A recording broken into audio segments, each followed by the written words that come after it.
All right, we're recording. Great. Okay, great. So thanks everyone. It's great to see everybody. I thought so today we were gonna talk through go over and review costs and funding for putting river trips on, getting our students out on the river, whether it's for day trips or getting them out there for multi-day trips.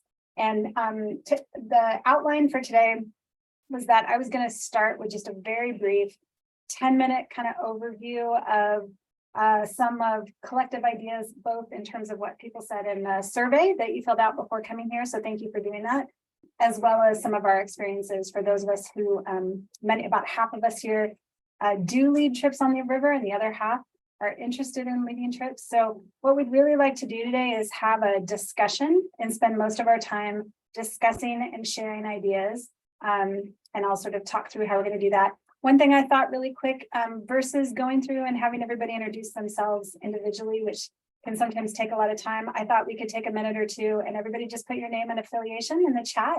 And then you can sort of scroll through and get a chance to meet and see who else is here that way, if you don't mind. And I'll also start off. I'm at UC Davis, University of California, Davis. So as a way to kind of introduce, and so scroll through that chat when everybody gets their info up there, and we'll sort of use this as a very brief way, but we'll have an opportunity to talk to each other as well. So thank you very much for doing that. So while that's going on, I'm going to go ahead and share my screen here. And so so I thought the way that we could step through our hour and a half here today together is that I would start off with just about 10-15 minutes. I have a couple slides that I want to share to kind of set the stage, talk about some of the sort of collective broad scale ideas that several of us have, do some information sharing that way. And then we're going to spend most of the rest of the time collectively discussing and sharing together on a series of Jamboards, which I'll provide a link for. And the idea there is that there's a couple different broad types of funding that are out there to fund our river field trips. And so the idea is that we could talk through each of those, use these Jamboards as a way to share ideas collectively together as a group, discuss them, and then also provide almost like a repository that people can look back to. So that's kind of the overall outline of what we're going to do today. And like I said, the outcome or the idea for today is to really be able to have some discussion time. You don't just want to sit and listen to me the whole time. And to share ideas, ask questions, have folks with different experience weigh in and share their expertise and experience as well. That's kind of where we're going to go. So I thought I would start off by introducing ideas and going through a little bit of, because I'm the one who put this presentation together, I'm going to share with you some of the trips that we do at UC Davis. So you'll see photos of what we do out here in the West when we take our students on the river. But again, it's to set the stage for all types of trips and the sort of variety of ways that we pay for them, what the costs are, and then how we can go about funding for them. Okay, so briefly to get going, the first couple of slides here, I'm going to summarize for those of you who are folks that are maybe not as familiar with how much this kind of stuff costs. It's all over the map. And so there's a couple different ways to think about taking your students out to the river. The simplest one is just a single day, like or an afternoon, getting out to a river, going out to, next to the river if you live nearby, or heading out to a creek. And when you're thinking about the cost of that, usually the typical one that everybody is most aware of, or is going to be probably the biggest expense you might find, is that transportation. Like, how are you going to get the students out there? If you happen to be lucky enough that you've got a creek or a river right near your campus, perhaps the students can just meet you there, via bike or walking or whatever. But for most of us, we need to load our students up into vans or personal cars and drive them out. And that type of cost is relatively low on a per student basis. That could end up being a couple $100s to get cars or vans for the day, but maybe you can take 30 students out, right? So your cost per student is relatively low, but you can get them out and be able to engage and do some field work next to the river. There are other types of river trips that we've done. This picture here that you can see is sometimes we'll take students out on the South Fork American for a day rafting trip. For us, this is a river that's about an hour and a half away. And so we block out the whole day. The cost to do something like that is the cost of the transportation and vans to get our 30 to 40 students out there. That's, again, our biggest cost, is the rental of those vans. And then we also have a student-run outdoor program at UC Davis. This is sort of the in-house option here, where they have student guides, they have boats, and the cost of that ends up being again on the order of tens of dollars per student per day. So for example, when we take one of our classes out for a day trip and we go through our outdoor program, the students are essentially paying $35 per person per day.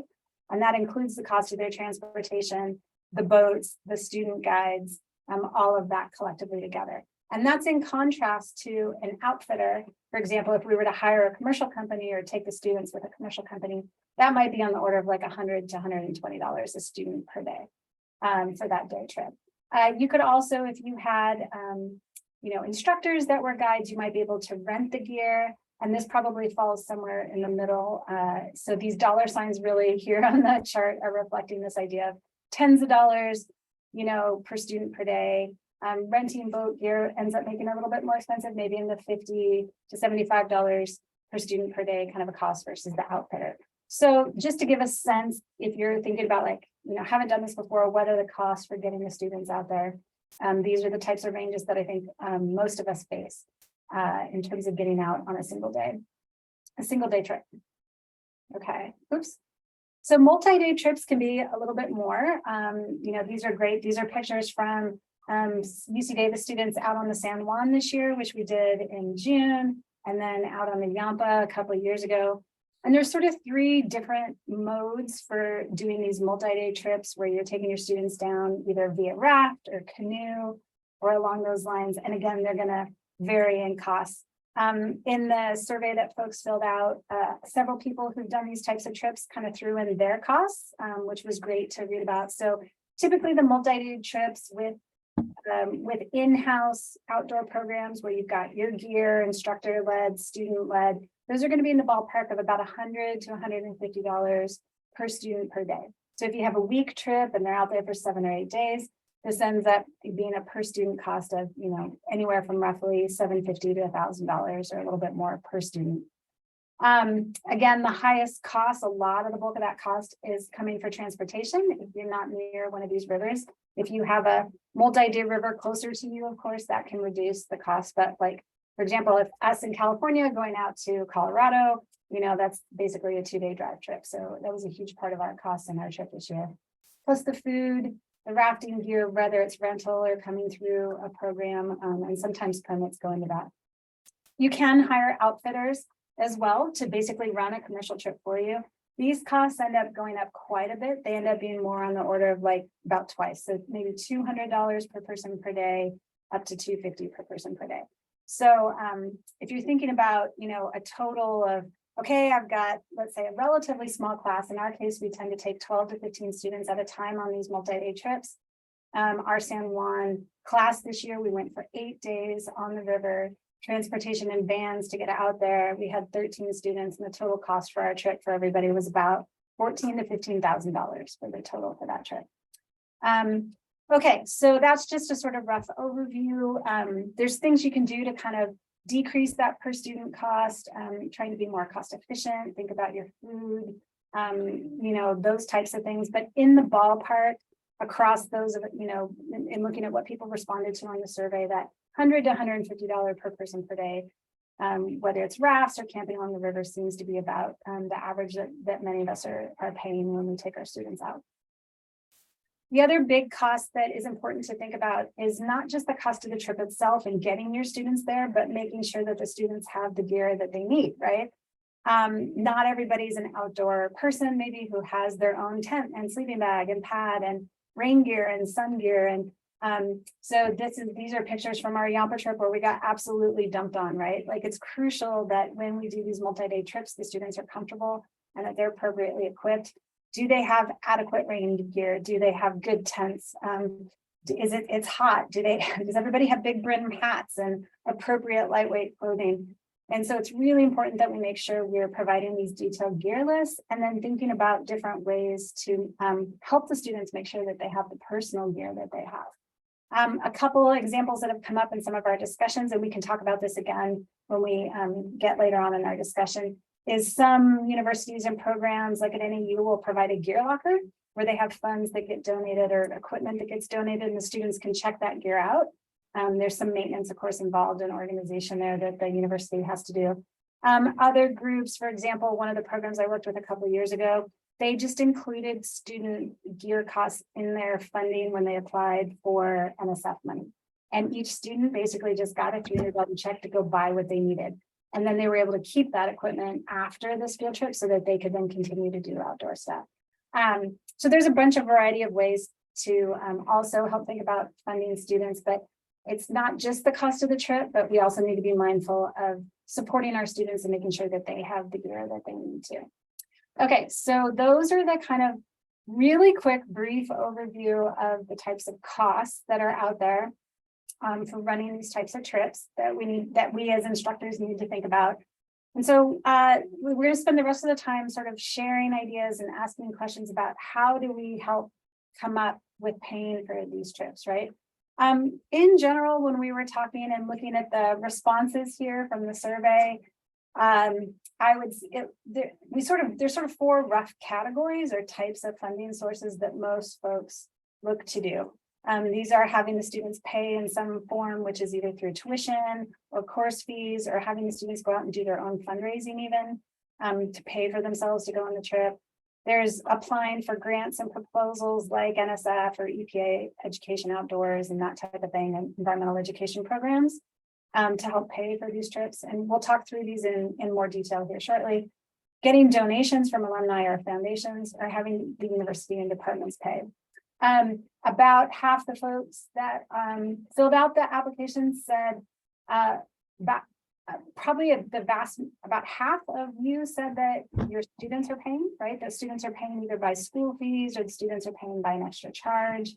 There was this percentage of folks that say they get external grant support or donor support to pay for these, and then donations and equipment. So they're even reflected in the folks here, the university providing about 50% of folks said that the university will provide some funding.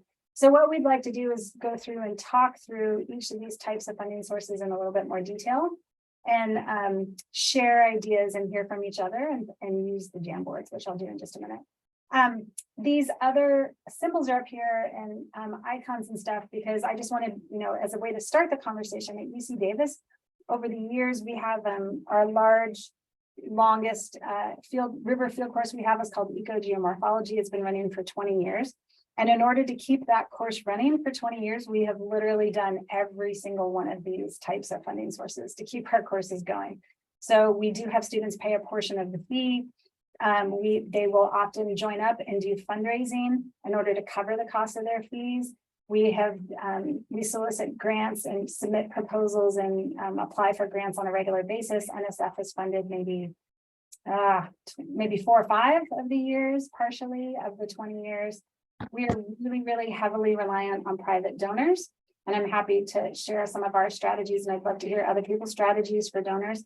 A big one that we rely on is this, in particular, this year in 2016, when we went and did the Grand Canyon, we invited 2 of our university media and development folks to go with us, and they created a web page and a really wonderful video that was really nicely done. Actually, I'm happy to share the link, or you can go to the webpage, grandcanyon.ucdavis.edu and check that out. And then we have since used this essentially as marketing materials. So when we go to solicit our donor funds, we're pointing them to this website, we're pointing them to the video.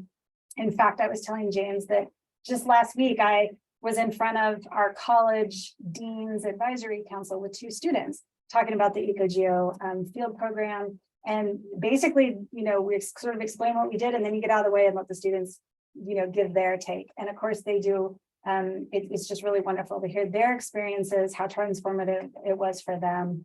And we showed the video, you know what I mean? So you do kind of an opportunity that we had to create some material and essentially create some media to advertise the course that the university could showcase. And then we use that to help solicit donor funds and donor funding for the program. And then the university and departments will occasionally pay. So sometimes like a grad group might be willing to toss in a couple $1,000s towards the cost of a trip collectively. So there's a variety of ways, and what we'll do is kind of talk through these in a little bit more detail, but I just wanted to share that we essentially rely on all of these over the years in order to support the program that we run as well. Okay, so what we thought we might do, so you don't have to just sit and listen from me, is we'd like to open up these Jamboards. I am going to let's see if I can do this. I'm going to copy and paste this. So, okay, let me briefly say, I think what I'm going to have to do is stop sharing, paste it in the chat, and then we'll come back to it. But we're going to move over to these Jamboards. Go ahead and click into them. You're going to be able to see them if you haven't used them before online. There'll be a place where you'd like to share examples and ask questions.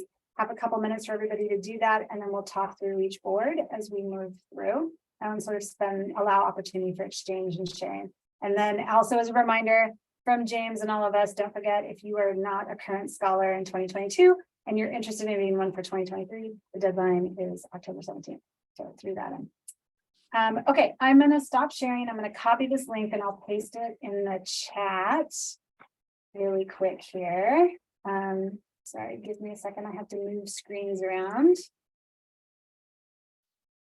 And then we'd love to essentially hear from everybody else to share their ideas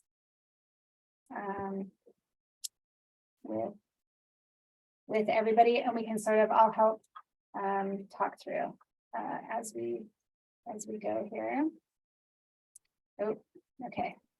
I'll share the Jamboard too here in just a second, but feel free to pop on in, and we're going to start on the first one.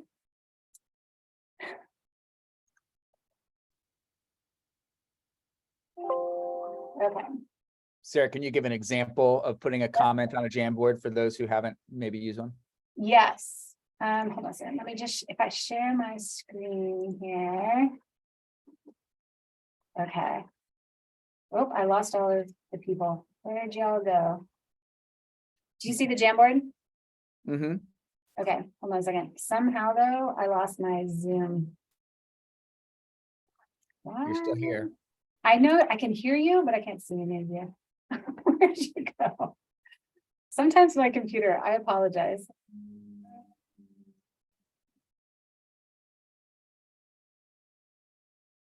Nope.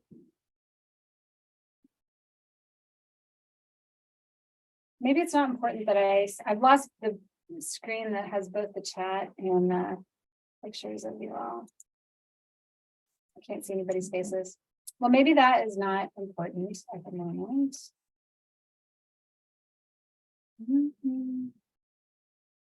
It does seem weird to not be able to see anybody's faces, but I'm not quite sure what that happened, how that happened. Okay.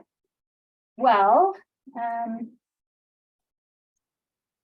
okay, so the way that these Jamboards work, there are 5 boards up here. If you haven't seen or used, you can also view only. Really? I only have edit. I don't have edit access. Okay, sorry. Thank you for letting me know. Anyone with an oh, there you go. Let me try again.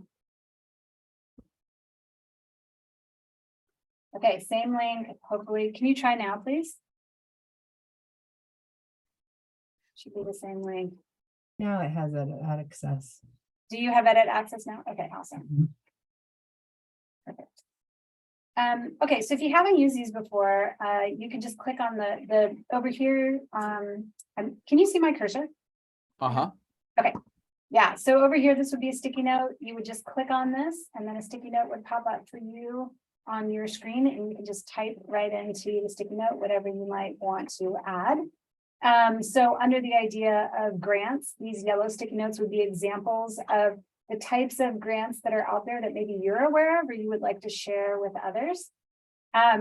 Yeah, alumni contributions falls under, thank you for whoever shared that. So there's going to be a Jamboard for each of these 4 funding types.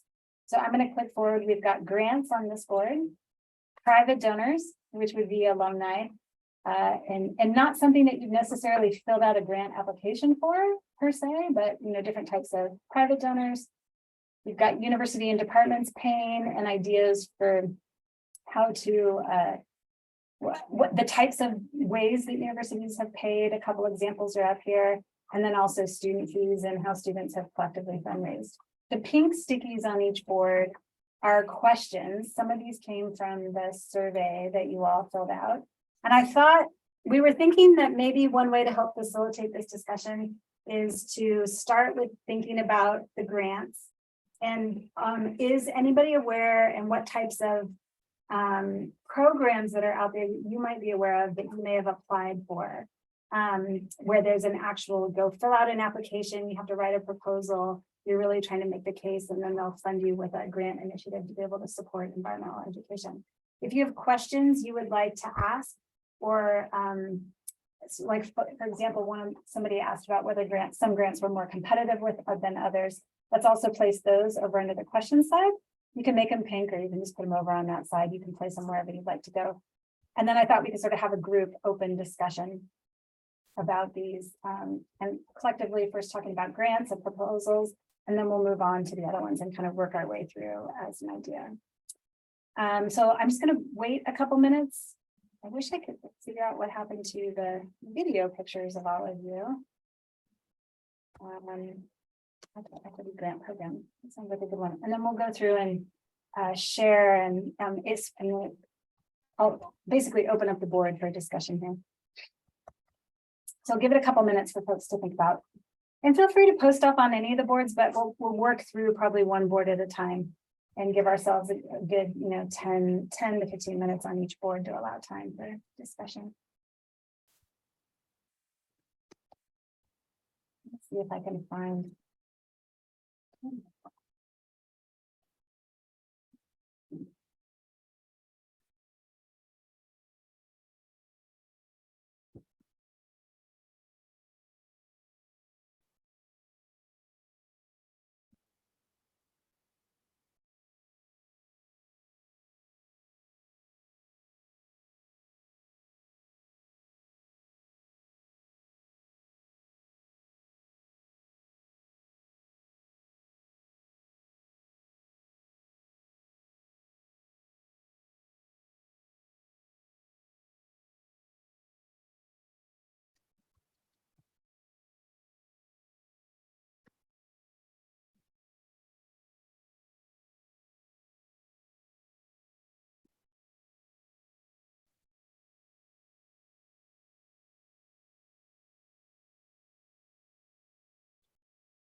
Any good questions?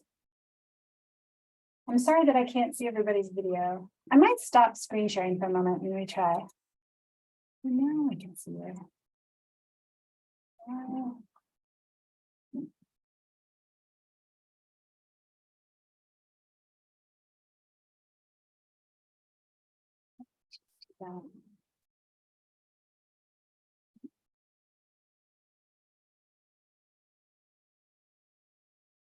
I don't know why the video of you all goes away.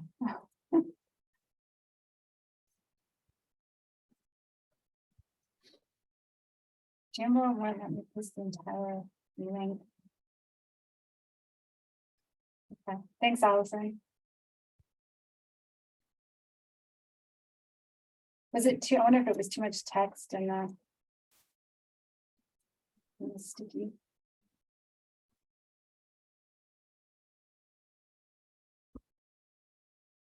Sarah, to clarify, this is things that we've done. Yeah, or maybe things, that you might want to, that you've heard about but haven't done. Like, Okay. I think this is mostly an opportunity for us to share, whatever the character limit, or share our collective knowledge, and also a place to kind of record ones that.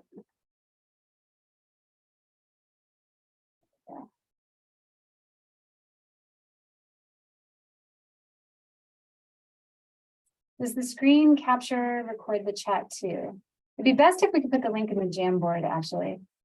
Sarah, if you don't mind. It should record the chat. This is a Does short it? Okay. answer to that. Awesome. Yeah. Cool.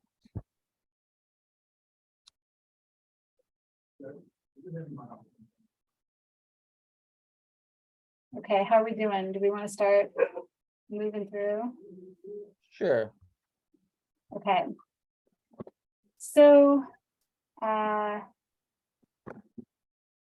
see, so a couple of the things here that people have added. It sounds like Allison, you were the one that added the CSU Coast funding source about field experiences, and you've got a link there. An MOU grant with state agency to fund case study. And that's on the VC, based on the VC Scenic Rivers model. So some state agency options. National Institute for Humanities as a Mississippi program. Different foundations will often have open calls for environmental education.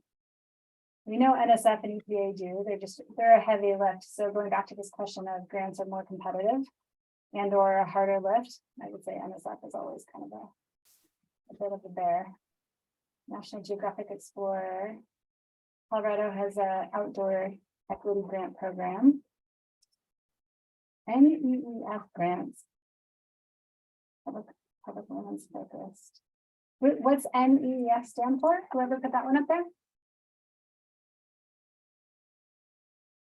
National Environmental Education Foundation. They have really strong relationships with the Forest Service and the BLM and do stuff like take kids on the river outside of Grand Junction. Ah, awesome, awesome. I mean, their grant money pays for such things. Yeah, awesome. Okay, so these are some really great examples. There's probably others out there if we collectively started, doing some Googling and searching.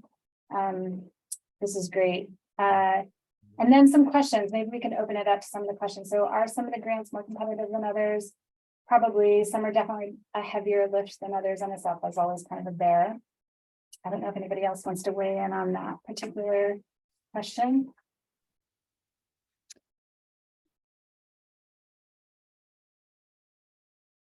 John's comments good. Okay, and then let's see, some foundations, so I'll move on to the next one. Some foundations require recipients to have nonprofit status. Could our courses claim RFSN as a parent umbrella nonprofit to qualify? That's a good question. That's a James question. Yeah, that's a great question. And the answer at the moment would be no, because we're not a nonprofit. But whether or not we should become a nonprofit, we're in the first year of the 5-year grant cycle for the Riverfield Studies Network. And one of the things that we were discussing even in our incubator phase was, does it make sense for us to become a nonprofit? We have some models, like our collaborator friends from the is it the association, the Geoscience Diversity Group?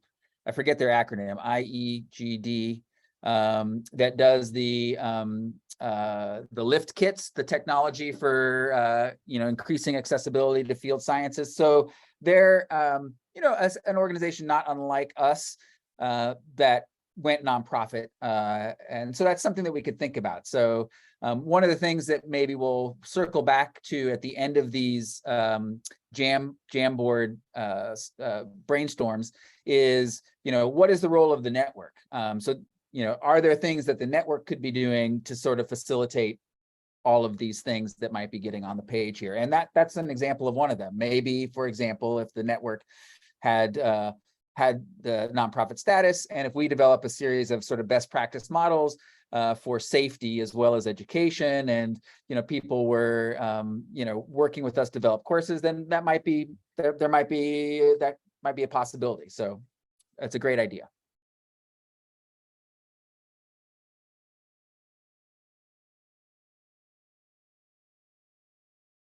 Sorry. Another question here then is, are there specific grants that would allow for multi-year funding to try to maintain some stability? Yeah, that's a great question. I'll take a first stab at it. No grants are ever going to be super long-term, but a lot of grants might be, 2 or 3 years, for example. You might be able to, get multi-year funding, even though it's not going to be super long-term.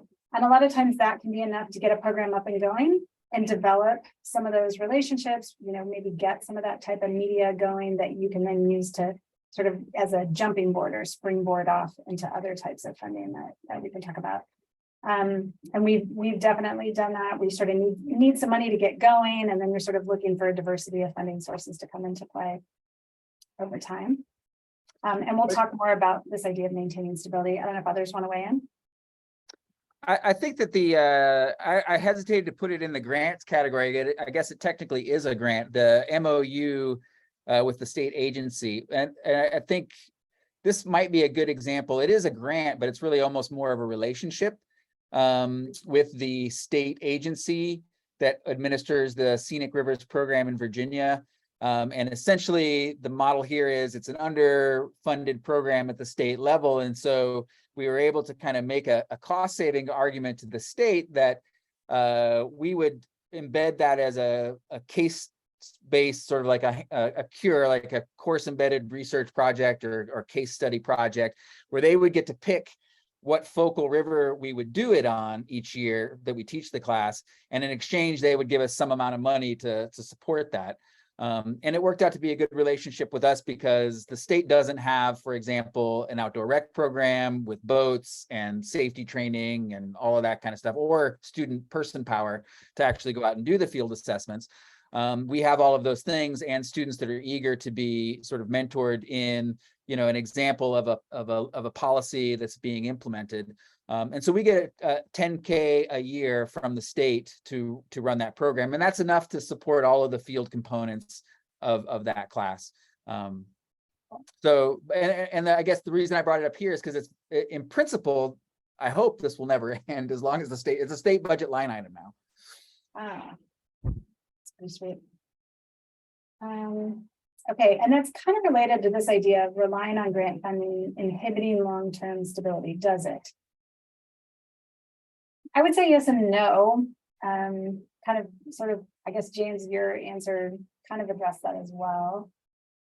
I guess we can talk more about long-term stability as we keep moving through, but I think long-term you would need a more permanent funding source that the university is going to provide, which we can talk about, or you just have to have this diverse portfolio of funding options out there, of which grants could be one, especially to try to fill in for particular programs.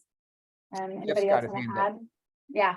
Jeff's got his hand up. Yeah, I guess. Oh, sorry, I can't see you guys. Oh, no worries. Oh, I see it in here. Thanks, Jeff. Yeah, I think one of my big problems with relying on the grant funding, is that a lot of these are course-based experiences, and it just really feels like, and I guess that's sort of what a bunch of the questions I put up is, but if the institution is going to say that this is something important enough that we should be doing, in a way, we're letting them off the hook by not forcing them to institutionalize the costs. And in a lot of ways, that kind of hurts the equity too, because, can you offset all the costs for the students? What about your students who see that sticker shock and go, well, I can't do it? Or, to me, the big problem, and I've been trying to figure out how to do stuff during the regular semester, is a lot of my students from the city, they have to work all summer. And so even the time creates this access barrier that, that it's been an issue. But the second I let an administrator know, oh, I'll look for outside funding to help pay for this class, yeah, they'll let me run it, but they'll never work to try and own up to their own responsibility in this educational endeavor because they don't have to. Mm-hmm. I can't see anybody's faces, unfortunately. I'm going to stop sharing for a moment just so I can sort of see you all. Don't know how to get my view to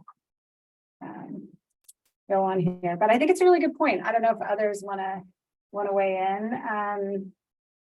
We have struggled to get anything institutionalized as well, and then it ends up being a point of, do we run it or not run it? If they're not going to do it, do we just not do it, right? Or move forward. So I think it's really, I don't know if others want to weigh in. John, yeah. Yeah, so that was an issue that was raised pretty prominently in the Fleischner et al. Paper from 2017 in bioscience. And the point they made is that lab courses cost a lot of money. In fact, they cost a whole lot more than the field courses we're doing. Any self-respecting STEM program is going to fund lab courses. The laboratories, the equipment in the laboratories, the maintenance of the laboratory, students may pay for consumables, but the university is paying a much greater cost than we are. And that's a gross inequity, particularly when you consider the effectiveness of these kinds of courses on student outcomes. And I don't know what to do about that, but maybe pointing that out can be used as a way to convince administrators that you have an equitable responsibility to do this, and it's a bargain. Yeah, James and then Jeff. James. Yeah, I would say I agree, but then there's also, every faculty member might, as I'm sort of putting on my faculty administrator hat and say, as the assistant director and say, like, yeah, but everybody in my program wants to run their pet field course. And we don't have funds to do it all. So just kind of playing devil's advocate. And so the department has to have a policy or a rubric or a criteria to think about where does it want to invest those resources. Now, if you're the only person that's offering to take students in the field, well, then you've kind of got a corner on the market. But that may or may not be the case depending on where you're embedded in. I guess also, so thinking strategically about the courses we're developing and how they fit into the major, do you have a capstone requirement in your institution, and does this help fulfill it? Or is there a requirement for a field component? I mean, different schools sort of, have these requirements in different ways, but thinking carefully about how we develop our courses so that the students get the most mileage from them, both for the students' benefit, but also to make the case to our administrators that the course fits into that program. I would also say, thinking about sort of the ontogeny of how courses are put on the books. I don't know if this is different. Again, this is something there's probably a lot of variation in. For us, typically a course might start out as a topics class, and then it might mature into what we, has its own course number if it continues to be taught multiple years. And so, whether or not we might fund a topics course versus, like whether that would be earmarked for sort of departmental resources may be different than if something that's kind of matured into something that we that is a full-on course that the faculty member is committed to sort of putting it on the books in a permanent way. And that would be another criteria. And then the other thing I would say is that I would say with some of our field courses, they have sort of followed that ontogeny where they've started out where there's been some external input or even student input, but then once the course has gained a little bit more momentum, and even sort of as Sarah has highlighted, some branding at the university level where people are like, oh yeah, that looks good for us. We'll back that. It has gone to the point where the department has covered the fees. So it's gone from something where the first time we taught Footprints on the James, it was largely borne by the students. And last year, there was no cost to the students. But it took 6 years to 6 iterations of teaching it to get us from students bore all the costs to the unit bore all the costs. We kind of had to prove its value. And so I guess kind of thinking over that ontogeny of that course, it has varied from year to year. And that might be also the case for some of our classes. If you are able to get external funds in a particular year, you're able to sort of dial the cost down and make it more accessible and have all of those benefits. But then there might be other years where that just doesn't happen. And then, do you not offer the course, or do you offer it and just offer it and pass those on to the students if the choice is not to offer it at all? Okay. And Jeff, did you want to reply back? Yeah, I think so. And I guess this is one of those places where I'm really, really lucky that I'm at a primarily undergraduate institution where teaching is like our main mission. But for us, these courses are elective courses in the department. And because of that, anytime we go to offer them, they're covered, with the departmental budget. Now, I'm also lucky enough that we base out at our field station. So I use the departmental van, we camp out at the field station, and the only cost I have to pass on to the students is food. But because it is a departmental elective, things like, which to me is the biggest cost, waiters, God, we spend $1,500 to $3,000 on waiters a year, depending on the class, but because we do electrofishing, they have to be waiters. Things like that are all picked up by the department. And I think sort of long-term, if we could find ways, New York's weird about food, which is the one reason we have to pass that on to the students. But if we can find ways to meet those, my course that's able to stay at the field station is really cheap for the students. But like my buddy's course that goes to Peru is insanely expensive for them. And that's where we see that equity, the equity issues coming up. and I think, you know, in a lot of ways, we have to find ways to get the universities to see that if diversity is actually a key important mission to them, then they're going to have to do things that make it, you know, so that a diversity of students can actually take advantage of these things. I have a thought about getting the universities help in figuring out other ways to do it, because there's one of the things that we'll talk about here on one of the other funding strategies that several groups do is using their university's resources to go solicit donor money, right? So rather than the professor being the one to go solicit the donor money, you're working with your development office to go solicit the donor money, right?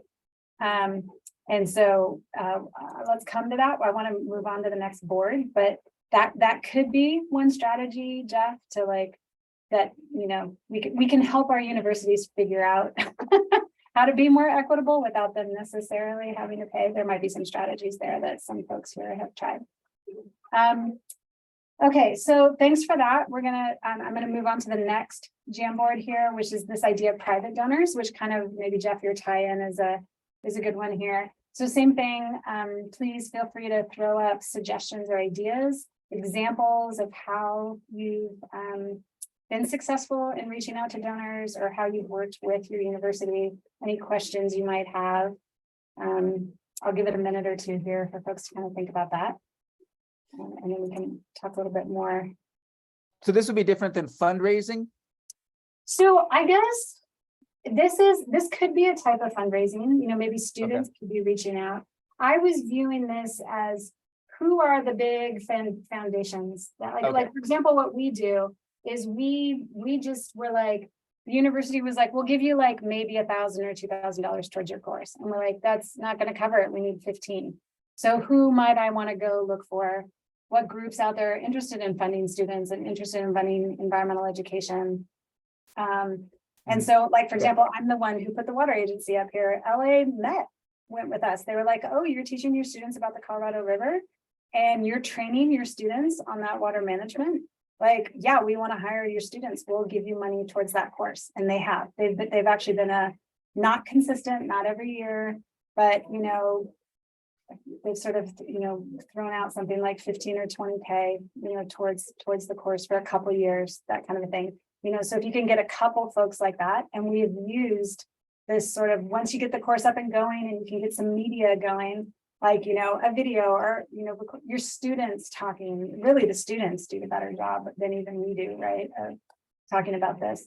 There's a lot of groups out there. This is PR for the foundations. This is, you know, it's like donation money for them. They get a lot of good benefit out of it. And a lot of groups are really interested in funding those. So yeah, so Patagonia, experiment.com. I haven't heard about that one. Walton Foundation, Cantina Foundation, Sam Walton's fun. They love the Colorado River. That's a good one. Any kind of water management for people down in the Southwest. Beer brewery companies. Well, that's an interesting idea. Use a river cleanup to attract funds from private donors to support the cleanup and to acquire equipment that we use to support our field course. That's a great idea, actually. I think the experiment.com is a GoFundMe for science projects. Oh, that's cool. That's a great idea. Bonneville Environmental Foundation. Okay. Yeah, these are great suggestions for folks looking to. The alumni, Danielle, maybe you want to comment on what you all do at NAU with your alumni? Absolutely. So just keeping in mind that the trip I'm going to describe involves graduate students and alumni, not undergraduate students. But we have a tradition of a lot of alumni funding in our school, which is a School of Environmental Science and Geology merger. And these alumni have agreed in a couple cases they pay double what a normal trip would cost, so that they offset the cost for a graduate student. Actually, they pay 1.5 times the cost of a trip. And that way the graduate students can pay half the cost. And so graduate students have come out paying roughly, I would say $300 for a 9-day trip in the field, including 5-day river trip run by professional guide services, one on the Yampa and one on one trip that did the Rio Grande and Chama rivers. So we also offset the cost by some of us guiding for those companies if we have guided for them in the past as professional guides, so that can help reduce the costs. But the model of faculty, alumni, and graduate students in the field together is a really beautiful teaching learning experience, because everyone's learning from each other, and a multi-generational experience that is just really lovely. So it'd be nice to do that with undergrads too, but so far we've just tried it out with grad students. Nice. It's a great suggestion. A lot of times, I don't know if any others have any thoughts or anything else they want to add. Sometimes these student voices, the student voices, recordings of the student voices, some of the media that we put together, like the video that the university put together, is a really big bonus or plus when you're trying to go talk to a donor, right? And so if you can, one strategy might be to try to get a grant to get going for a year or two, invest some money in really documenting the trip, getting the student voices heard, what did they learn from it, and then using those materials to then go solicit donor money and or have your university do it. Any other thoughts or comments on sort of working with foundations or private donors or alumni or anything like that here? Before we move on to the next one.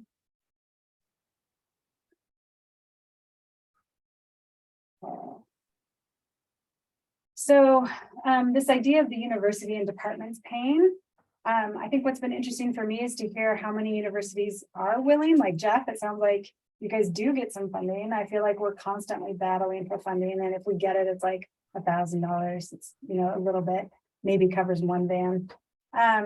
But there's some other suggestions up here. Give a moment of what your university does or doesn't do.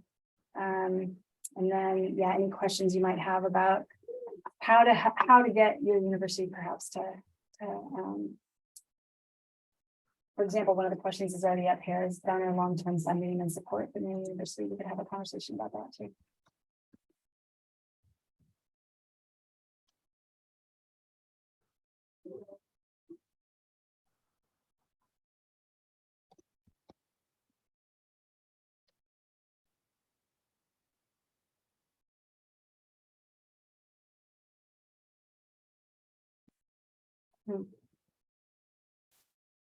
Okay, any questions or comments? There's a couple things up here.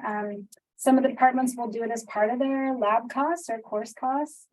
One of the things that has been successful, at least for us at my university, is this idea of endowment funds. They'll do like an endowed chair, and you get the university to go use their development group or their funding group to go solicit those funds for an endowed chair.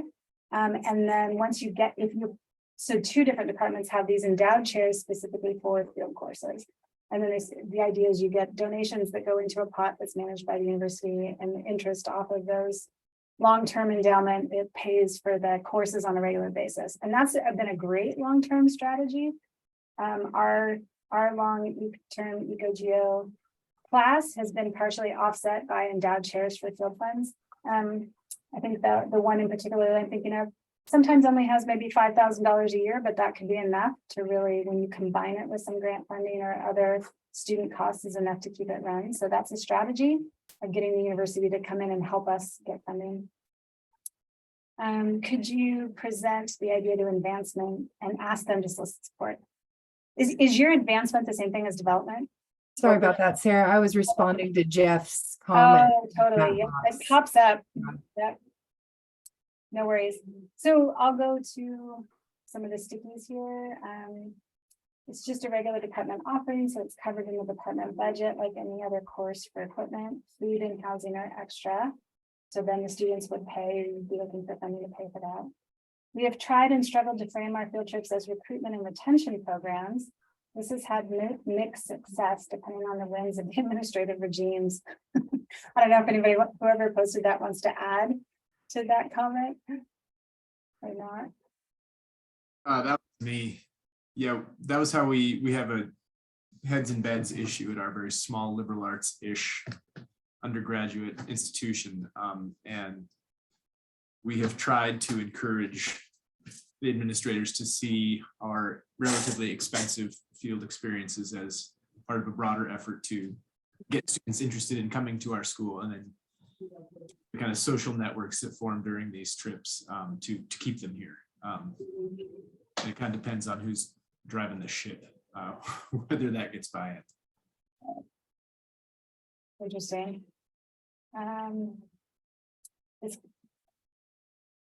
This other comment here, the executive committee of student body groups, sort of like the student council, may have funds that they get from student fees that can allocate for student activities. That's an interesting idea that if there's fees the students are already paying, could those fees be directed towards environmental education courses? I like that idea. I don't know how that might work. John, was that your comment? Is that why your hand is raised? No, it wasn't, but I tried that at my university, and the response I got was the benefit has to extend to the entire student body. Ah, okay. So there have to be some way in which students are reporting back or somehow bringing back something that's of value to the entire student body, and that's a harder case to make. Okay, good point.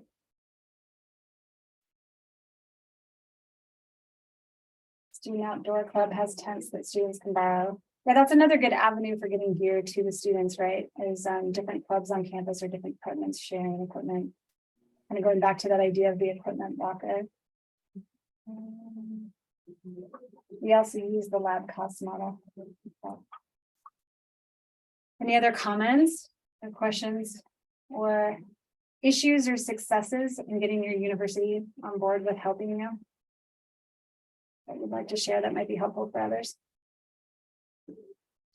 One thing I would say, this hasn't had staying power, but the first year that we taught Footprints on the James, and we did it collaboratively across units. So there was a history department involved and a biology department involved and an environmental studies program. At that level, we were able to get some university level buy-in because they like the idea of departments playing together. That, you know, along with the lines of the comment about changes in regime and so forth. I mean, that hasn't been consistent support, but as people, to the extent that people are thinking of developing new courses and new collaborations that are highly interdisciplinary, I think most university administrators like the sound of departments playing together, units playing together. And so that might be a way to pitch to, you know, like if you don't have departmental level resources, but you've got two departments that are doing something, you know, together that's synergistic, then that might give you more leverage with a, you know, an upper level administrative level. Nice.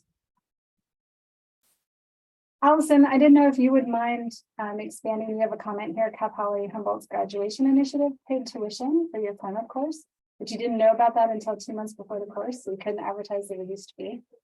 I don't know if you wanted to talk or expand on that. Yeah, it's something, I don't know if it's specific to the California State University system, maybe other, public universities have this, but a few years back, they started an initiative called the Graduation Initiative 2025 to try and increase graduation rates across the system by 2025. And so there's a pot of money every year that gets doled out. And for whatever reason, last year, they wanted to support study abroad programs and field courses. And so, like I said, we only found out a couple months before. It was great for the students who had already gotten into the course, but I was frustrated that we couldn't advertise the course at a lower cost and make it more accessible. Yeah.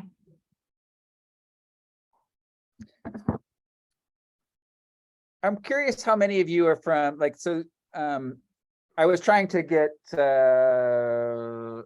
some support for a study abroad class I was developing ages ago. And I was talking with a colleague who's at the University of Georgia. And he was telling me about how he has to like fight students off to go to his study abroad in New Zealand. And I'm like, how can that be? I mean, there's no way this can be a cheap class because you got to fly to New Zealand. And he was like, well, we're a hope state. We have these hope scholarships, which So sort of guaranteed tuition at a state school for if you're like in the top % of your high school class.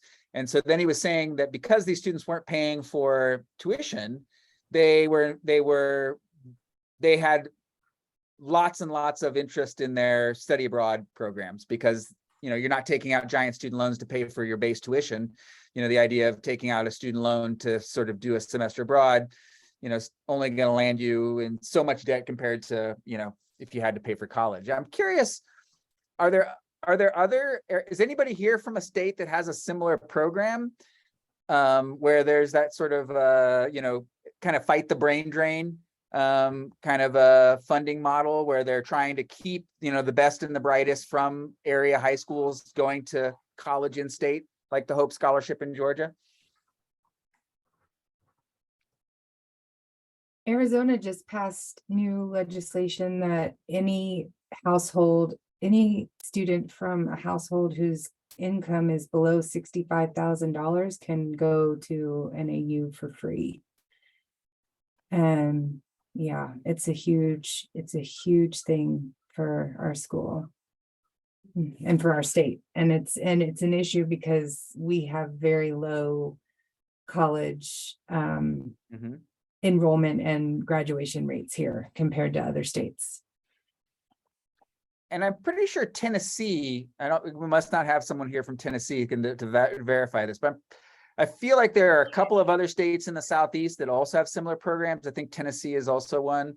So maybe it's not relevant for most of you, but I was really intrigued by the fact that that Georgia, you know, a big state school in Georgia was really able to attract students to, you know, experiential education that had, you know, a student cost associated with it, partly because the state was subsidizing other parts of their education. So that, you know, just kind of put that on people's radar. I don't know if any other programs, states have that kind of program.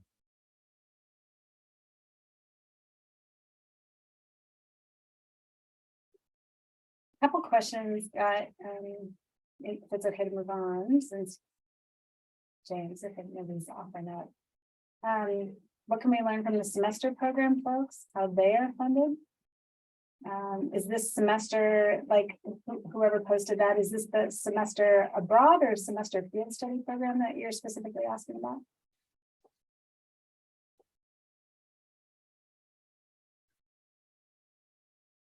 Whoever posted that question. What can we learn from the semester field study program, folks? So it must be like a study abroad program, I'm guessing. You pay to go do a semester. Jabari mentioned that at his liberal arts school, they would financially would cover a semester abroad, the same that they would for regular. So my guess is it's something along those lines. And Susan had similar at a small liberal arts college. They would cover those types of things. So the cost of the field course might be included for that.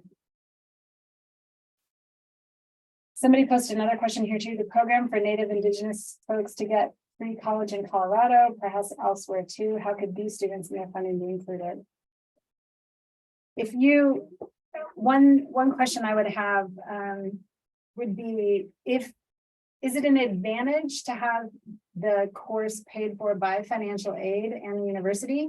In which case then anybody who's attending the university has the option to be in the course, or if the students have to pay extra, then that can be a barrier, or you can get funding to try to offset that extra student cost.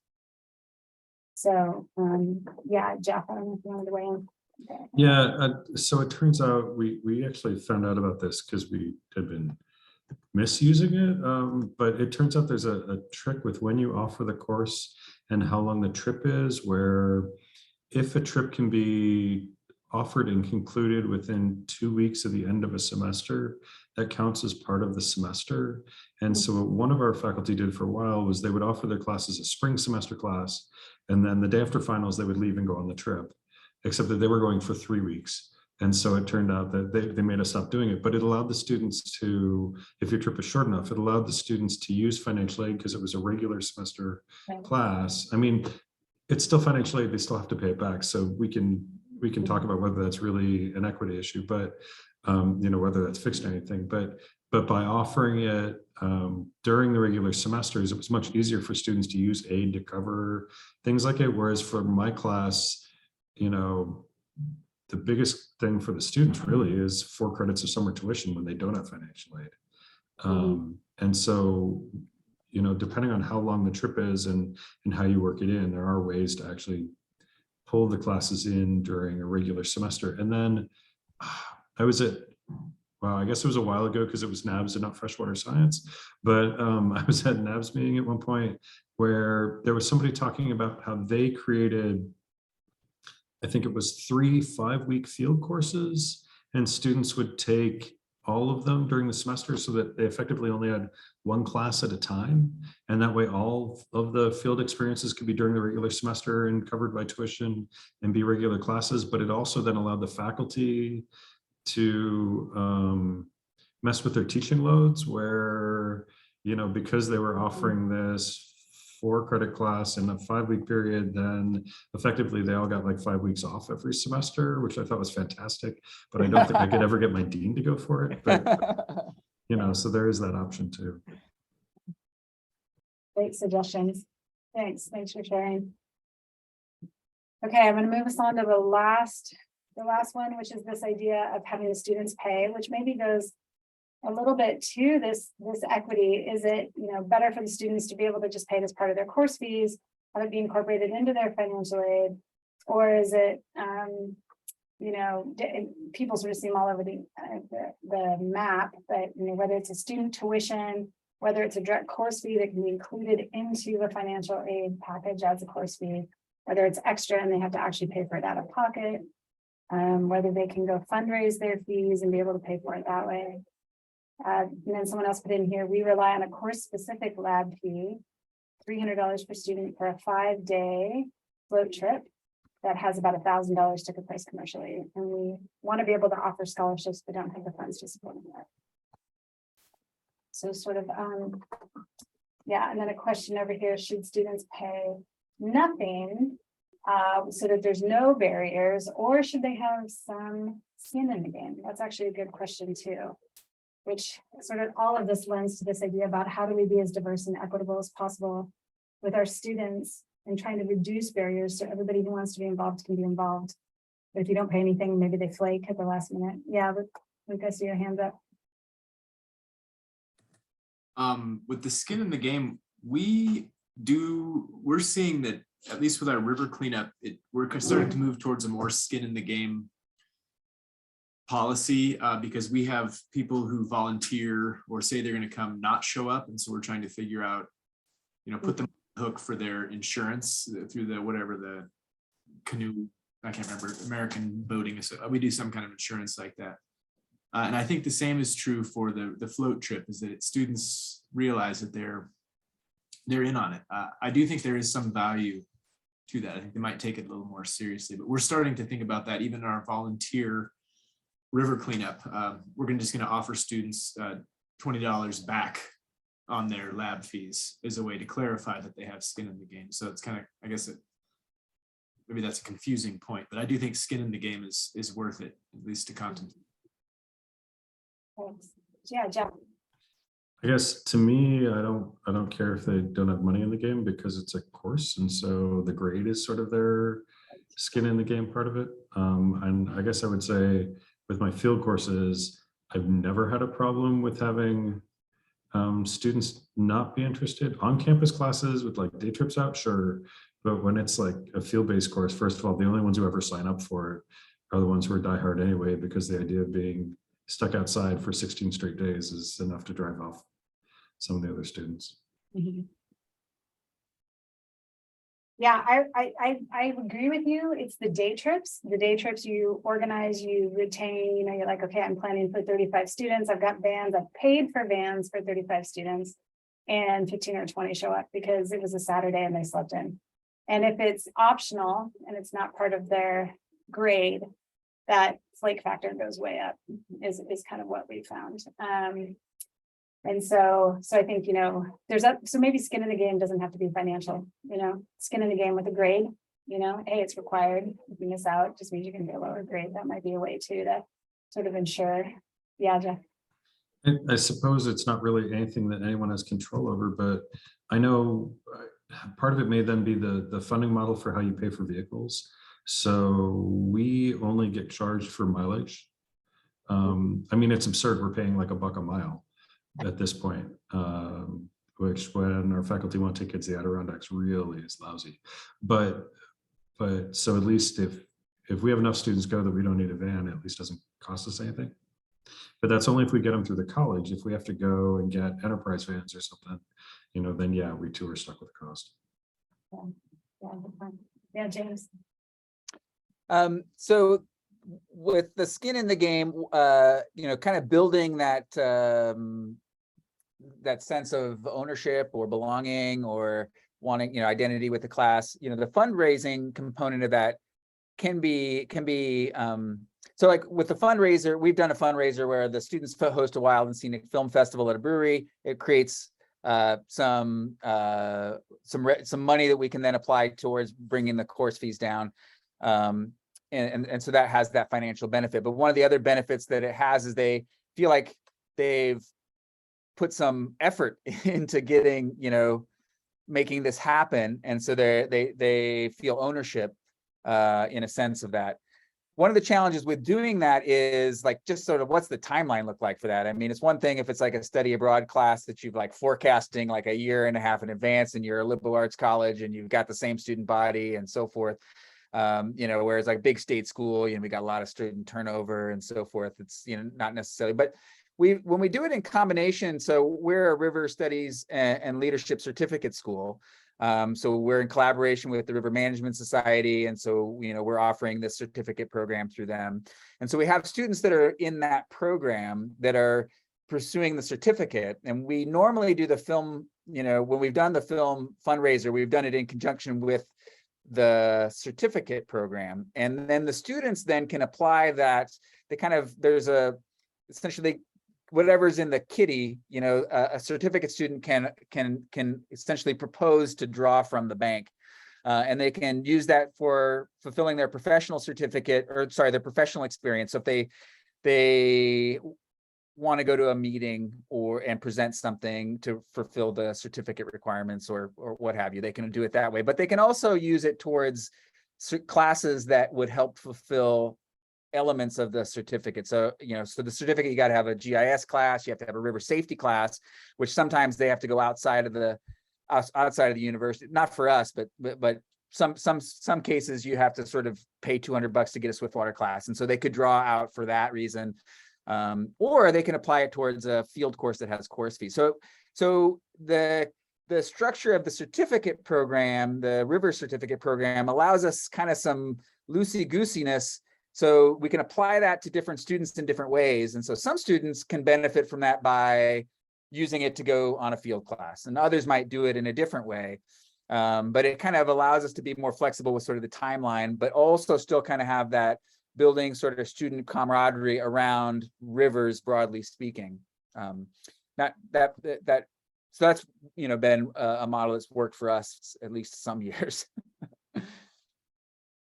Yeah, there's thanks, James, for that. There's one other comment on here on the student fees page about University of Minnesota geology undergrads do fundraising throughout the year for a post-semester trip at the end of the year as well.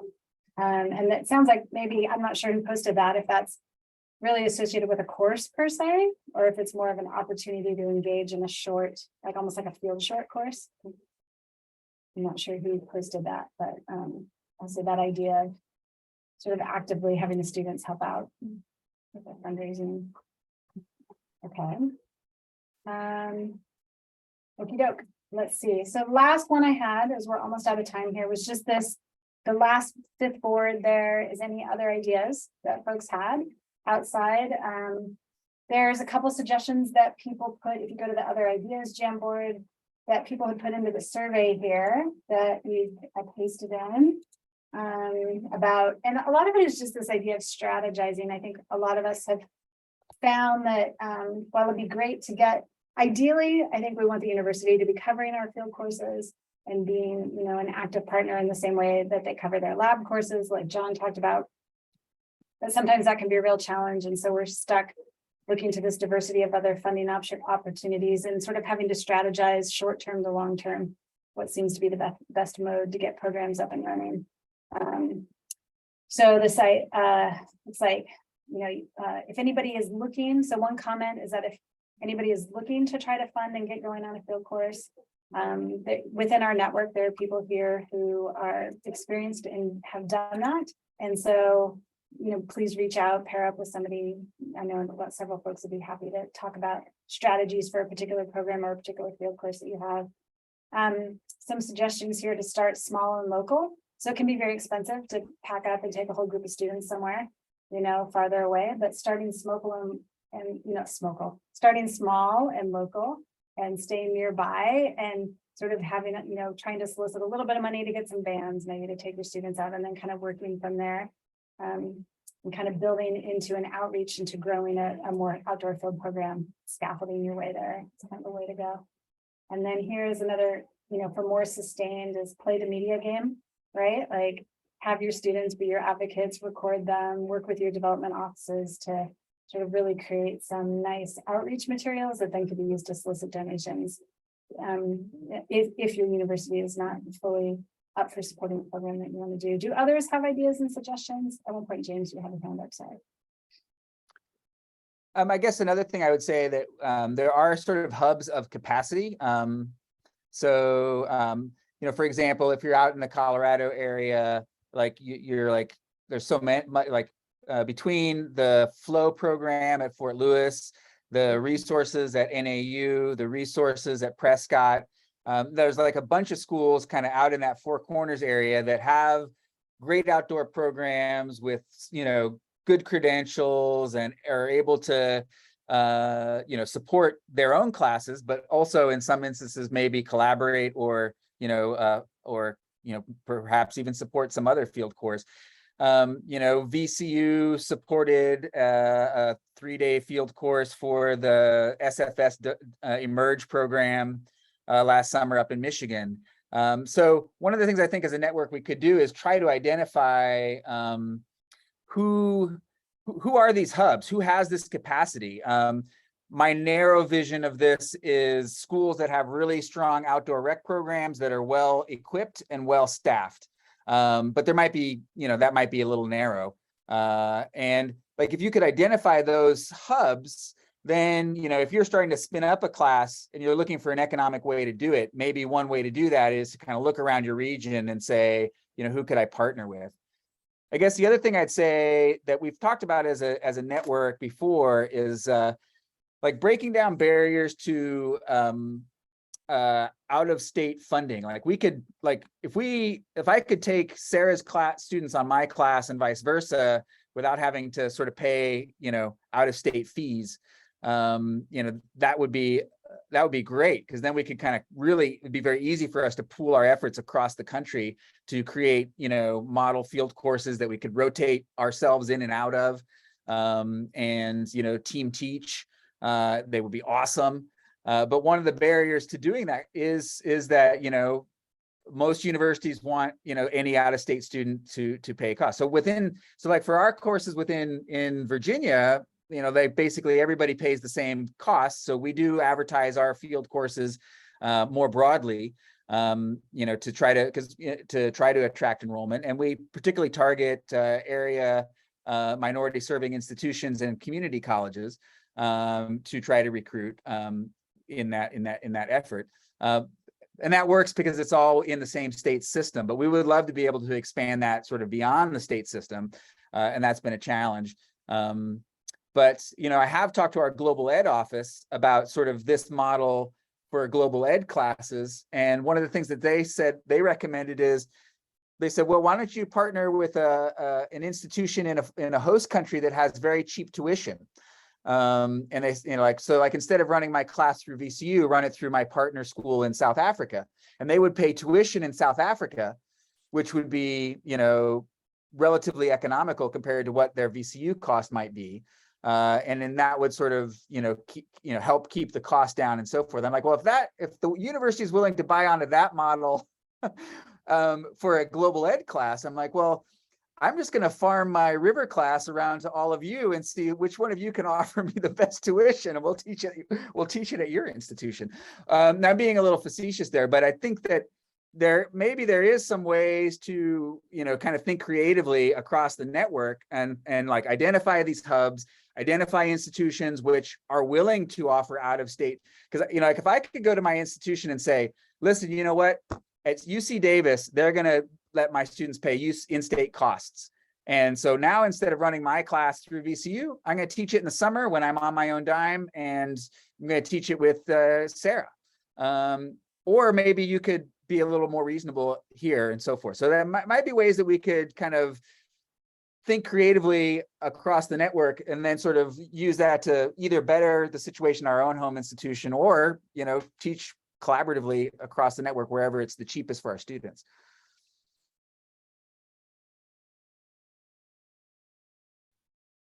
Yeah, somebody else put in there, I like those suggestions and sort of being able to leverage and help each other out. I know Allison had to drop off, but her CSU Klamath course that she offered this summer was open to any students outside. And I know California students would just be paying the regular tuition, but I don't know about the out-of-state students. So be interesting to hear from her if that same situation applied to her program this summer or not. Any other comments or ideas? I know one person. Yeah, John, go for it. So I had that issue when I ran my Grand Canyon course, and I ran it through the university's extended ed program, and they charge a flat rate for all students, regardless of which state they come from. I can't do that anymore for the reason that Jeff described, that they've now clamped down, and all course activities have to be within, for us, it's a week of the regular terms. So that was a strategy that worked great one year. I can't do it again. They keep changing their rules. You start to get one thing figured out, and then they're going to switch it up on you, because that's, helpful. This could be another, like, I mean, this is thinking rather large, but again, that kind of the maybe the role of the network, and a comment that was raised earlier, about becoming a nonprofit. Another thing that we could think about as a network is becoming, essentially like School for Field Studies, and say, hey, we're going to sort of focus on, like we talked about, hubs where there's a lot of capacity to get students in the field. Maybe at the end of 5 years of sort of piloting these, we're like, you know what, here's like a really great West Coast hub. Here's a really great mountain hub. Here's a really great Midwest hub. Here's a great Southeastern hub, where we've got all the gear is there, the safety people are there, yada, yada, really cool biological systems. And School and River Field Studies Network becomes like OTS, or School for Field Studies or something like that, and we draw upon the expertise of those in the room, and we offer summer field courses, and maybe collaborate with the River Management Society and the certificate program or what have you, and there's like School for River Studies that's been tossed around in the network for quite some time. That there's a lot to happen between now and then, for sure, but it's an idea that has been talked about. And imagine like the Great Rivers of America course, where you could like do some comparisons of if you take one class, that's great, but if an undergraduate or even graduate took a course in different regions, and then they try to build some intentional comparisons across systems, because we're all working together. That could really create some meaningful content, and would be super fun to teach, I'm sure. Really fun to teach. I wonder, there's sort of two routes. I don't know if somebody else mentioned it in one of the stickies, but so students take courses because they can get the credit towards their graduation, right? So, if you take a river course outside of your institution, can you get the credit, towards your degree? So that would be something to consider. That might require some type of MOU or something, between partner organizations. So can UC Davis students go take this class and then have the university be willing to grant them, like they do, a study abroad program? You can do it because you get the credits towards your degree. But it's not usually because of an MOU. It's usually, at least at VCU, it's because of a credit transfer arrangement. So we do have to have some home institution that it's awarded through. And then what would have to happen, I mean, this is just one model, is Yeah. that, you know, my institution would have to agree that this, you know, wherever the Riverfield Studies Network is being accredited at, whether that's, you know, UC Davis or VCU or where, you know, or Rocky Mountain College or wherever, that then, you know, VCU would accept those Rocky Mountain College credits. Yeah, that And has to be. we would basically have a bidding war between our institutions to say, well, our home institution is going to be wherever it's cheapest to the students. And we'll see, you know, what institution can offer up the best deal for our students, and then we'll like make that our HQ. Yeah. I like that long-term goal. I don't know that that helps people in the moment who are trying to. No, figure I out know, I'm sorry. their own course, but, so yeah, Jeff, you're making the comment, they just need to fill out a prior approval for a transfer credit request to take it through somewhere else. So that's, you know, maybe a possibility there. For sure.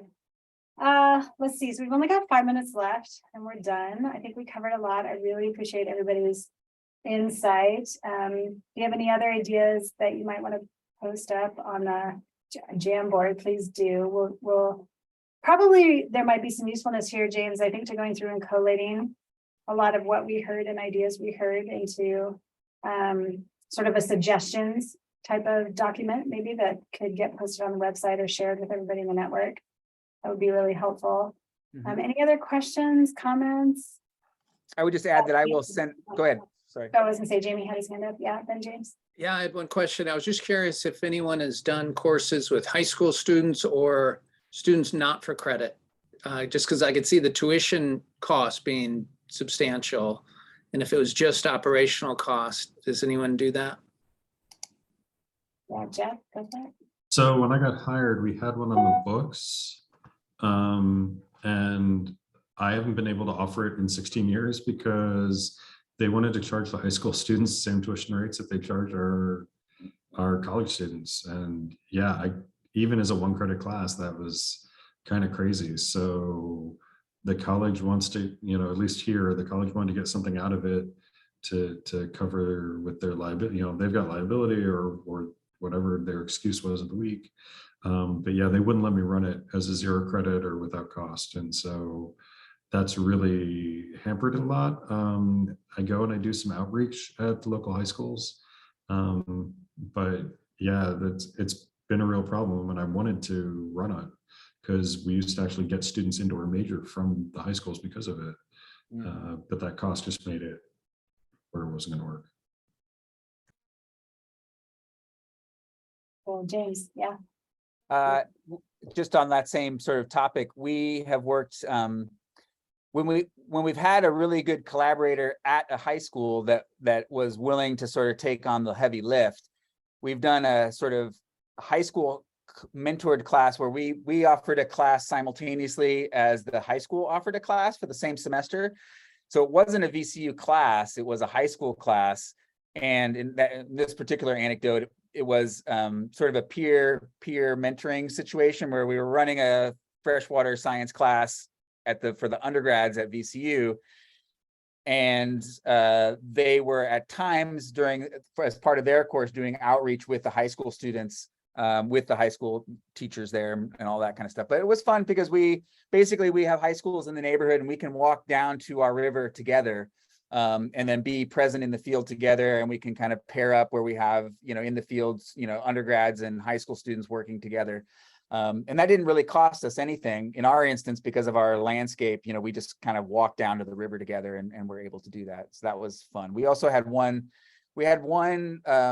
locally funded program for area math and science high proficiency students, but we're also high risk. And we ran a sort of summer program for them, but that was grant funded, special type scenario, I suppose. Okay, well, we're almost at time. There's a couple great comments here in the chat too, if you're, just in case folks are seeing or not seeing those about the high school programs. And also some targeted programs. Susan mentioned one about women in high school. And I know here in California, there's actually quite a bit of STEM recruitment that happens in the high schools. And that's my experience is like the donors love that. A lot of the foundations support those types of really active sort of recruitment and retention type programs. And so, maybe there's some opportunities there to think about, putting on a course like that or having a course like that that then could be coupled with undergrads or the same type of material or those types of things too. A lot of this there's a lot of great ideas out there. And at some point, I think I find myself thinking about, like, I can only do so many things. How can I, build on a lot of these ideas and use the ideas in multiple ways and multiple places. So, yeah, so thanks for these comments. Let's see, high schools and increasing. Yeah, I know a lot of the high schoolers here will enroll in college classes, but they don't qualify for the financial aid until they actually get enrolled in colleges too. So the students are paying the same college rate as the students to take a course or two, but they're having to do it out of pocket until they can get actually enrolled in the university. So it's interesting overlap. Okay, so thanks everyone. James, it looks like you're going to follow up with a feedback form for last chance ideas. These Jamboards are open. If you would like to save the link, please feel free to put any additional ideas or questions you have there. And we will share that. Oh, I like how somebody was drawing on there, by the way, whoever was doing that. Thank you for that. But we'll share these and we'll do a compilation of some of the information and maybe try to make it a little bit more organized and share with the network, because there's a lot of great ideas exchange share. So I really appreciate everybody's time. Okay, anything else, James, you want to add on before we call it good? Just thank you, Sarah, for emceeing and facilitating today. Really appreciate your getting us organized and walking us through all that. And thank you everyone who stuck around, and we got lots of good ideas and looking forward to exploring them more with everyone. Yeah, thank you all. Thanks for joining.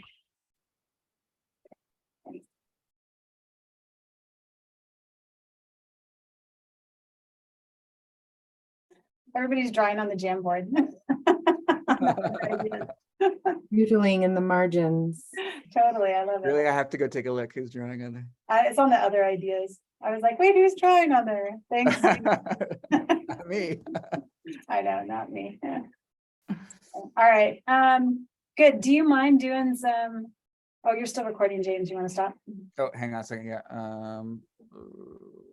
Bye, Z. Nice to see you.